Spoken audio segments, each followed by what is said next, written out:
Rapture talk. If you scroll through TikTok in late September of 2025, you might have stumbled upon some people convinced that September 23, 2025 would be the day of the rapture, a largely evangelical belief that Jesus will return and sweep true believers up into heaven prior to the actual end of the world. Under the rapture hashtag, people were posting everything from serious prep videos to ironic tips for how to look cool while being raptured. The date itself came from a South African man named Joshua Mlakela, who said Jesus appeared to him in a dream back in 2018 and told him he'd return on September 23rd and 24th, 2025. Oddly enough, Jesus supposedly also mentioned that there would be no World Cup in 2026, which I guess could be proof that Jesus really doesn't care all that much about soccer. From there, the idea exploded on TikTok. Some people seemed genuinely convinced, others were in it for the memes. But since you're watching this after the big day, I think it's safe to assume that the apocalypse got delayed once again. Or maybe we're just all left behind. But I've got a prediction of my own.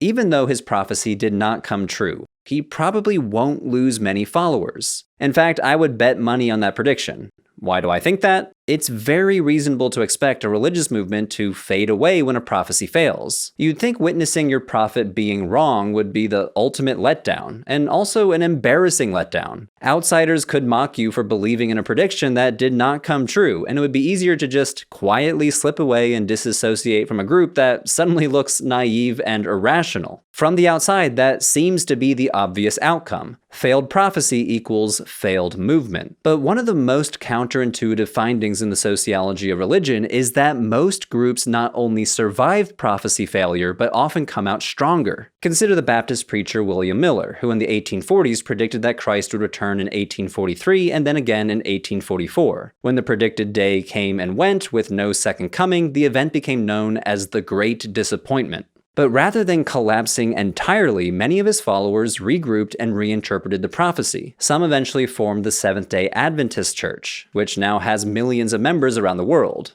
We see similar patterns with the Jehovah's Witnesses, who predicted several specific dates for the end of the world, including in 1914, 1925, and 1975, none of which came true. And yet the group persists by reinterpreting those dates and adjusting their theology. In Japan, the Aum Shinrikyo's movement's prophecies of a global apocalypse never materialized, but splinter groups survived even after the main group's violent collapse. And that's why I'm pretty confident that the South African preacher will continue with his following. Because the central finding of decades of sociological research is that when prophecies fail, religious groups adapt. Sounds simple, but they adapt by employing specific, predictable strategies. The sociologist of religion Lorne Dawson, one of the leading scholars of prophecy failure, has identified several adaptational strategies that maximize a group's chance of surviving a prophetic failure. So take notes if you're planning on becoming a failed prophet. Among the most important strategies is rationalization. As the sociologist Brian Wilson wrote, for people whose lives have become dominated by one powerful expectation and whose activities are dictated by what that belief requires, abandonment of faith because of disappointment about a date would usually be too traumatic an experience to contemplate. Reinterpretation is demanded. In a study published in the late 90s, Dawson noticed that when a prophecy fails, the groups that outlive the failure deploy several types of rationalization. First, spiritualization.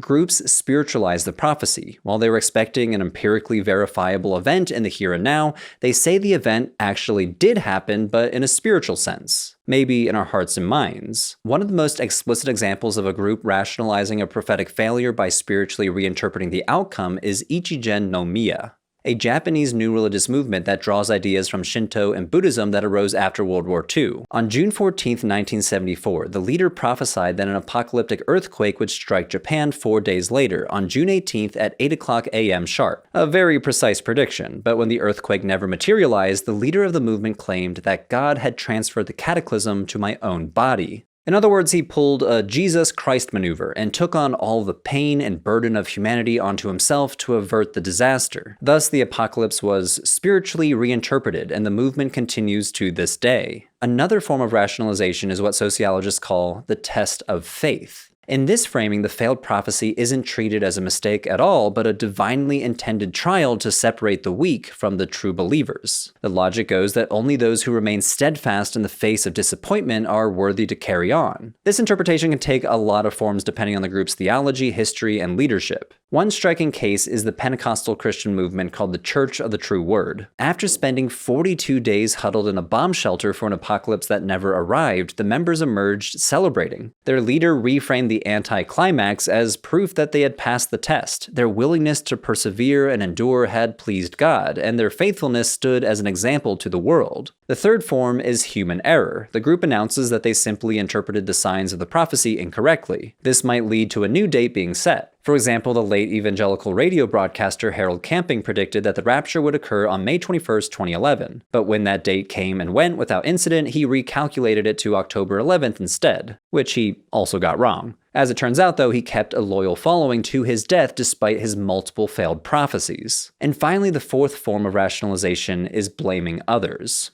The leader blames the followers or sometimes blames outsiders for somehow foiling the prophecy. This happened among Jehovah's Witnesses when a prophecy that Jesus Christ's millennial reign would start in 1975 failed to materialize. In a speech in the following year to a group of Canadian Jehovah's Witnesses, the Watchtower Society's president blamed the followers, pointing to the audience and saying, "Do you know why nothing happened in 1975? It was because you expected something to happen." But clever rationalizations alone do not guarantee survival. A group also needs the right social conditions to sustain them. Lauren Dawson points to 4 sociological conditions that consistently shape whether a movement weathers the storm or splinters apart. First is what he calls the prophetic milieu, which is academic speak for the cultural and religious environment that primes a community to expect, tolerate, and reinterpret prophecy. For example, Dawson has found that the scope and sophistication of a group's ideological system can affect a group's response to prophecy failure. If a very specific prophecy is anchored in a much broader and much more sophisticated worldview with a communal mission and set of beliefs, a single failed prophecy is very unlikely to derail the whole system. Part of the reason why I think Michaela will not lose his following is because his ideas about the rapture are rooted in dispensationalism, the theological system that undergirds so much of modern evangelical ideas about the end times. Dispensationalism divides human history into distinct eras, or dispensations, in which God relates to humanity in different ways. It weaves together biblical prophecy, Israel's role in God's plan, the rapture, the tribulation, and Christ's millennial reign into a sweeping narrative of cosmic history. The ideology lends itself to trying to read modern political events through its lens, giving new fuel and energy to it all the time. Because it's such a broad, complex, and flexible framework, a single failed prophecy doesn't necessarily topple the whole system. Another factor shaping how groups respond to failed prophecy is the nature and extent of the activities that members put into preparing for the prophecy. As Dawson writes, the more extreme the investments of time, energy, and resources asked of followers, the greater the likelihood of severe disappointment in the face of failure. Now, in some cases, intense preparation can bind people together in anticipation, but it can also backfire if the investment leaves people depleted or unable to recover after the disappointment. For example, let's consider the case study of the Church Universal and Triumphant, which is a New Age, new religious movement. Under the leadership of Elizabeth Clare Prophet, members prepared extensively for a predicted nuclear war with the Soviet Union in March 1990. They even constructed an elaborate multi-million-dollar bomb shelter in Montana. On March 14th, hundreds of members gathered underground with food, fuel, and supplies, bracing for the world-ending catastrophe. When nothing happened, the group was left reeling and largely disintegrated. Followers had sold their homes to move into the bunkers, but when nothing happened, those extreme sacrifices quickly became liabilities. One way groups soften that blow is through what Dawson calls ritual framing. Rituals, whether staged before or after a prophecy date, provide a powerful structure for transforming disappointment into meaning.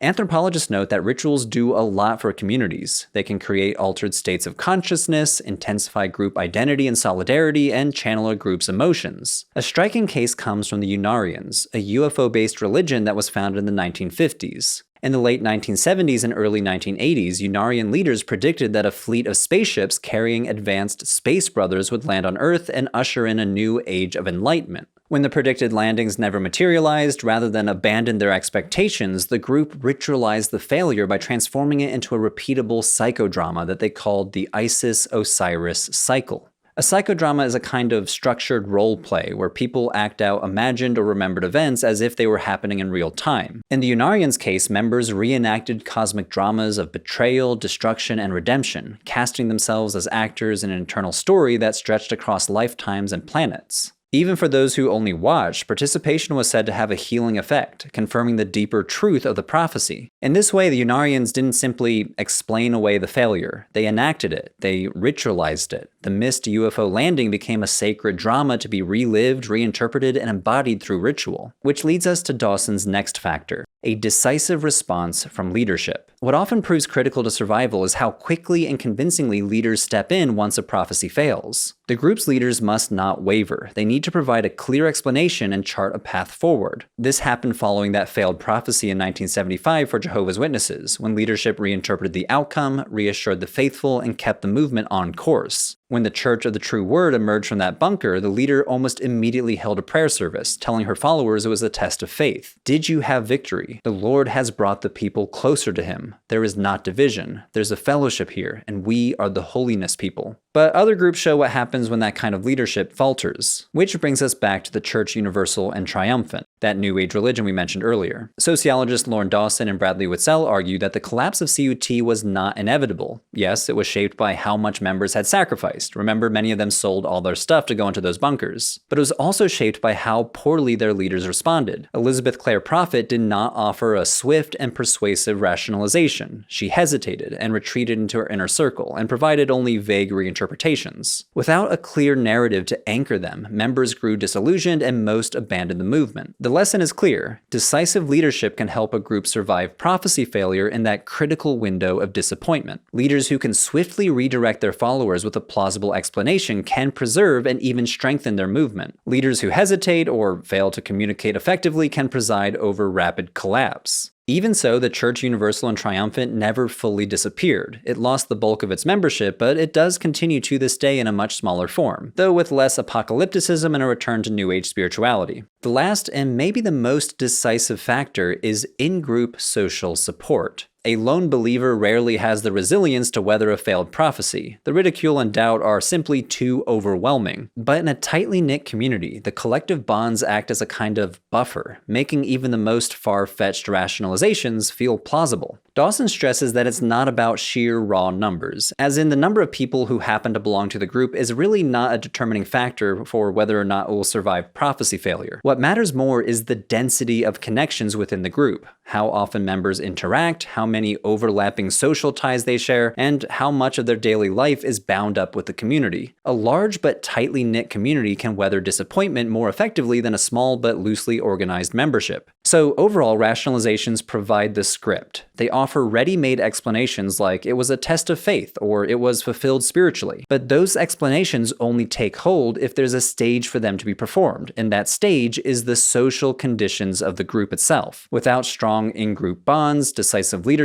or ritual framing, members drift away because there's no supportive network to reinforce the rationalization. In that context, even the sting of a failed prophecy can be transformed into a moment of renewed solidarity. Okay, let's take all of these pieces, rationalization, prophetic milieu, leadership, social support, and see how they play out in a real-world case study. One of the most fascinating examples, and one that Dawson himself analyzes, is the story of Lubavitch Hasidic Judaism and some members' messianic hopes for their Rabbi Menachem Mendel Schneerson. Chabad Lubavitch Hasidism is a branch of Haredi Judaism, sometimes called Ultra-Orthodox Judaism. The movement was founded in the late 18th century, and it traces a line of 7 rebbes, or spiritual leaders. The 7th and most recent rebbe was Menachem Mendel Schneerson, who led the movement from 1950 until his death in 1994. In Hasidic Judaism, the figure of the rebbe stands at the very center of religious life. The rebbe is not simply a teacher or scholar, but is believed to be a tzaddik, a supremely righteous individual whose spiritual authority extends into every corner of a follower's life. For the Lubavitch Hasidim, Schneerson embodied this role completely. He was a scholar, miracle worker, and trusted advisor. Dawson interviewed one man who said, "Life without the Rebbe is unthinkable. Everything on this earth is dependent on him." Every major decision on issues of health, business, education, and marriage was made by writing to him or later by faxing or emailing him. Every week, thousands would gather at his home at 770 Eastern Parkway in Brooklyn, often simply called 770.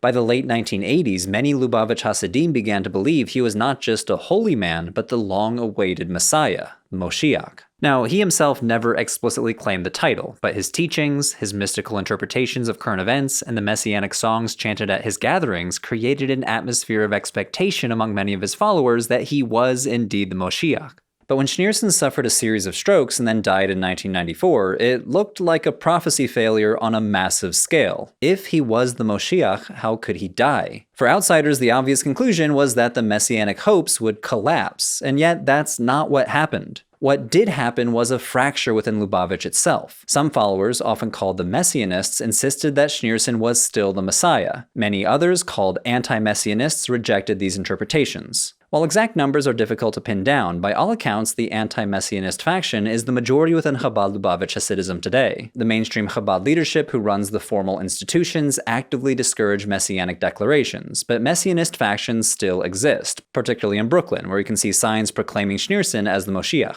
So how does this Messianist faction continue to this day? Well, Dawson and his co-author Simon Dane argue it's because we see all of the psychological and sociological factors that we've identified. First, there's a strong prophetic milieu. Generations of Lubavitch teaching had primed members to see their leader as a tzaddik, a supremely righteous person. This enabled some Messianist followers to rationalize his death in various ways. Some said he didn't really die, others said he would be resurrected, and some insisted that the Rebbe is Moshiach and he is indeed dead, but his departure from the physical world only deepened his presence among the living. Still, others said he was in some form of occultation, like some sort of coma.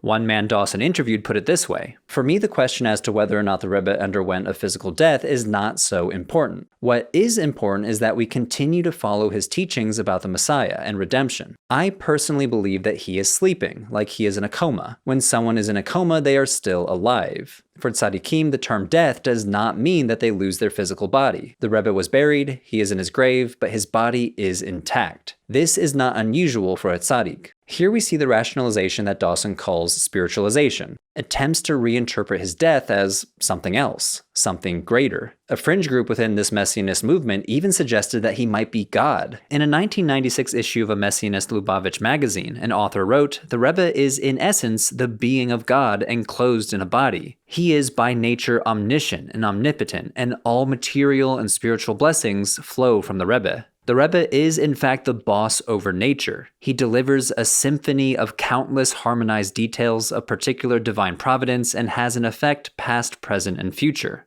So who is our God? The Rebbe, Moshiach. That's who."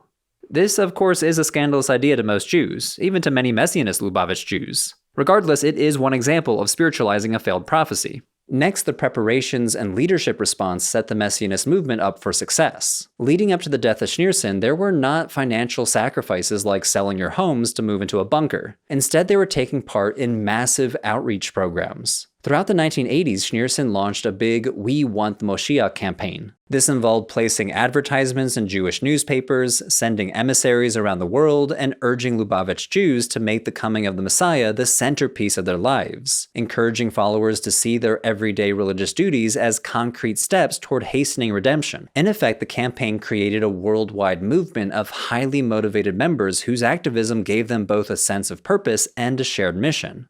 So when the Rebbe died in 1994, the Messianist movement did not collapse. They already had a framework of outreach and daily practice to channel their disappointment into renewed commitment. The leadership was also decisive. Though Schneerson left no successor, his inner circle quickly reframed his death. Within days, mass gatherings in Brooklyn taught followers to honor the Rebbe, not by grieving passively, but by redoubling outreach efforts. Dawson writes, "A week after Schneerson's death, for example, a day-long teach-in was held in Brooklyn. Speaker after speaker drove home the same message to the missionary core of the Lubavitch. There was little doubt in this case what people should do. They were turned to their task, reaffirming who they were before their disappointment could raise any really damaging doubts about the overall validity of their commitments." And finally, the in-group support was overwhelming. Lubavitch Hasidism is a famously tight-knit community where nearly every aspect of life is shaped by religious practice and the Rebbe's guidance. Members share schools, summer camps, matchmaking networks, businesses, and recreational spaces that all orbit around Chabad-Lubavitch identity. Daily rhythms are infused with study, prayer, and outreach so that social life, family life, and religious life are woven into one whole. That kind of totalizing social environment means that when doubts arise, members are not weighing one isolated belief, they are weighing their place in an entire world of meaning and belonging. So the Messianist movement survives to this day within Lubavitch communities. Older theories about prophecy failure, like those developed by Leon Festinger back in the 1960s, focused a lot on the cognitive dissonance model, focused narrowly on the psychology of belief and the discomfort of being proven wrong. But newer research, like what we've covered here, shows that survival depends on something broader: the cultural resources, leadership, rituals, and social networks that help people reinterpret failure and carry on. Outsiders tend to overestimate how central a prophecy is to day-to-day religion. From the outside, it might look like everything hinges on that prediction, but belonging to a religious community is so much more than a prophecy. Religious communities offer friendships, family ties, marriage and dating prospects, and a framework for making sense of suffering and hope. In many cases, these social rewards outweigh the embarrassment of a failed prediction. In fact, in these settings, even when the outside world mocks a failed prophecy, that scorn can actually drive members closely together, confirming their identity as a chosen remnant who see what others cannot. So when we see yet another failed prophecy, whether on TikTok, in a Brooklyn synagogue, or in a Montana bomb shelter, we should not just ask, how could they still believe? A better question is, what keeps them together? Because in the end, prophecy is not only about predicting the future, it's about building communities in the present, and those communities can prove remarkably resilient, even when the world stubbornly refuses to end. If you want to go deeper, I've just published a companion video to this one. I take everything we've just covered, why people stay after a failed prophecy, how they rationalize disappointment, and how communities turn failure into faith, and apply it to QAnon, a conspiracy movement that arose in 2017. QAnon followers made all kinds of prophecies: that JFK Jr. would miraculously return from the dead to endorse Donald Trump, or that a coming event called the Storm would unleash mass arrests of political elites. None of it ever happened, and yet the movement still didn't collapse. I dig into research explaining how these repeated failed prophecies fit the same sociological patterns we just explored. This is published exclusively on Nebula, and you can watch it right now by signing up at nebula.tv/religionforbreakfast. Nebula is a creator-owned streaming platform, a space for thoughtful videos you won't find anywhere else. That includes our Nebula Originals, exclusive projects made just for Nebula. You'll find creator-driven documentaries like Tom Nicholas's Boomers, in-depth video essays from Lindsay Ellis, and even experimental competition shows like the travel show Jetlag the Game. We're a group of independent creators making ambitious, genuinely thoughtful, and sometimes a little bit weird content. The kind of human-made work that reminds you why the internet can still be a good place. With my link, nebula.tv/religionforbreakfast, you can get 40% off an annual Nebula subscription. That's just $36 a year, or about $3 a month. Also, using my link, you can get lifetime access for a one-time payment of $300 instead of the regular $500. So go check it out, and don't forget to check out my companion video on QAnon. Thanks, everyone.